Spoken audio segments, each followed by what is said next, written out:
So I want to know if you guys have noticed something that I've noticed recently. So I was reading some articles, reading some studies recently on men and women, dating, what causes us to be attracted to one another, what turns us off, all these different things. And I found some interesting stuff that I want to know if you guys have seen this or noticed this or whatnot, right? And before we get into it, go ahead and like, comment, subscribe, share the video if you like the video, and if you want to donate to the channel, the Cash App is in the link below or in the notes section or in the description. So there's two things I want to touch on and two studies I want to touch on specifically. So this is one study where it talks about women and how they react to unattractive guys. Now, this is really going to connect some dots for you guys.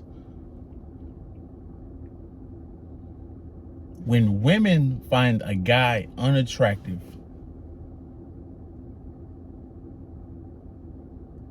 he's invisible. They literally cannot see him.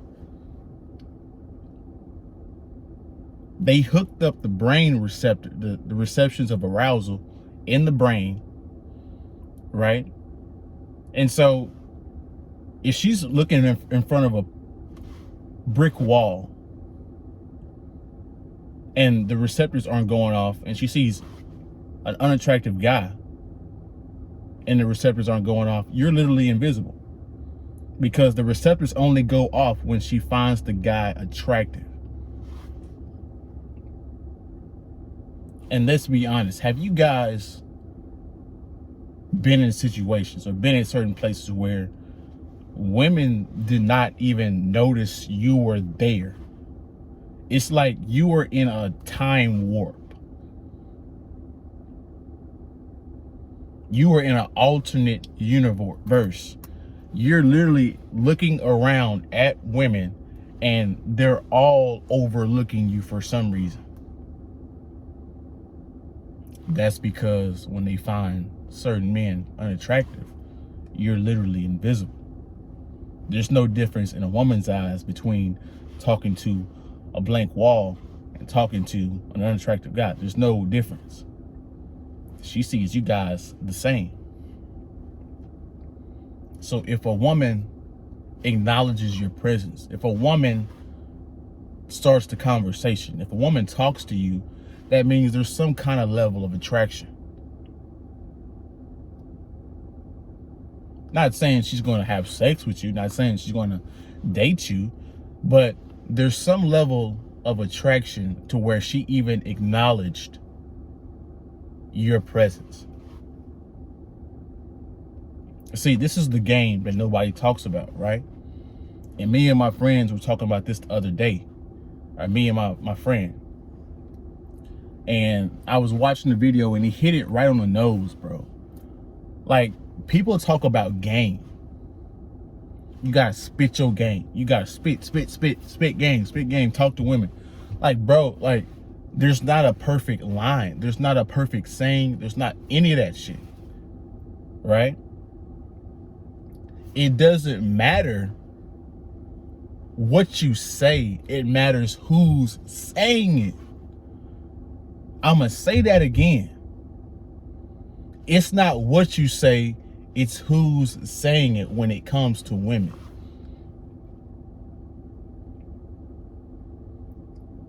I've said some crazy stuff and they did not get turned off by it. I've said some crazy stuff and some women were turned off by it, right? If you're unattractive, it doesn't matter what you say. No matter what you say, it's not going to make you attractive in her eyes. This is why certain people don't believe in game. And it makes sense, because you have to be attractive in order for your game to work. But really, all game is It's just keeps you from saying something stupid. It just keeps you from fucking up your opportunity to get a date, to get a relationship, to get sex, whatever you're looking for, right? That's all a game is. It's not a specific thing, right? You gotta have the looks for the game to work. If you don't have the looks, the game is not gonna work, right?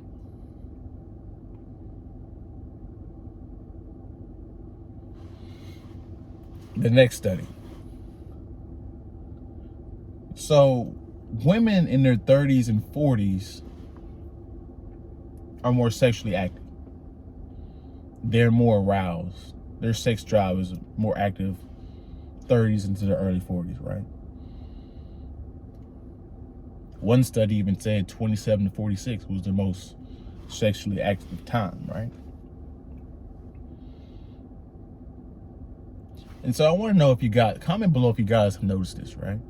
So if you notice the women that are promoting feminism, promoting, or women that are divorcing, women that are talking about they're strong and independent, have you noticed that their ages are in their 30s and early 40s?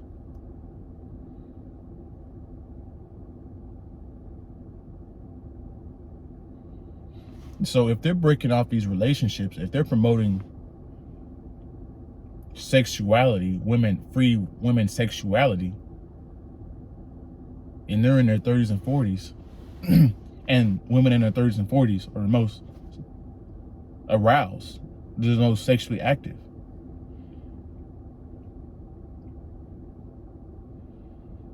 Is this a way to predict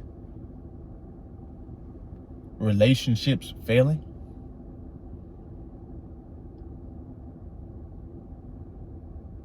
Is what they're talking about, the things they're promoting, are connected to their sex drive, their high sex drive in these age groupings, right? Because everybody knows this, as a man, you're the most sexually, your sex drive is insane. Your teenage years on into about 30. And that's when women are just getting their feet wet when it comes to their hormones, their sexual drive, according to these studies.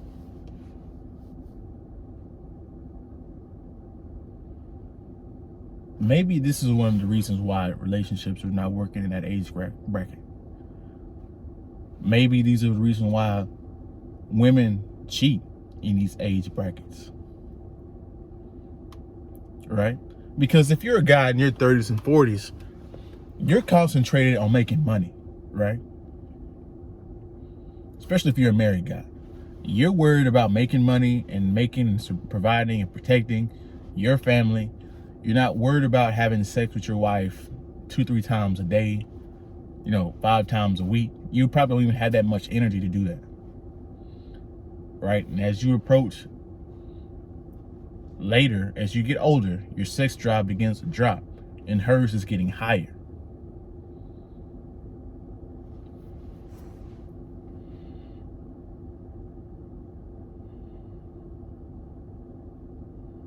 Is this the answer, one of the answers to one of the reasons why relationships are failing, why people are cheating, why these certain things are going on?